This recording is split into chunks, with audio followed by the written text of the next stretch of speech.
మునిగిపోసాగటానికి, మునిగిపోవటం ప్రారంభించడానికి, మునిగిపోవటము స్టార్ట్ చేయటము, తన జీవితంలో మునిగిపోయేది ప్రారంభమైపోయింది.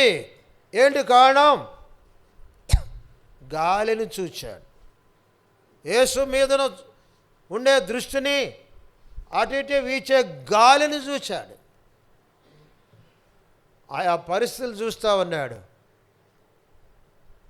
కనుకనే మునిగిపోసాగాడు. సోదరా సోదరి, ఆత్మీయ జీవితంలో నీకు జదుక్కునేటి తుఫాన్లో, అలల్లో, శ్రమలలో, నీళ్ళలో మునిగిపోతున్నావు. మునిగిపోవడం ప్రారంభించింది నీ జీవితం. కారణం ఏంటంటే యేసు మీద నుండి దృష్టి నిలపకుండా గాలిని చూస్తున్నావు. ఆ గాలి, ఈ గాలి, ఆ మనుషులను, లేక ఇంకొక పరిస్థితి నువ్వు చూసేటువంటి వ్యక్తిగా ఉన్నావు కనుక నీకు వచ్చిన క్లిష్ట పరిస్థితుల్లో, ఈ తుఫాను అలల్లో ముందుకు సాగలేకుండా నడవలేని స్థితిలో, నడవటానికి బదులుగా మునిగిపోయే స్థితిలో ఉన్నావు. ఇప్పుడైనా గ్రహిస్తావా?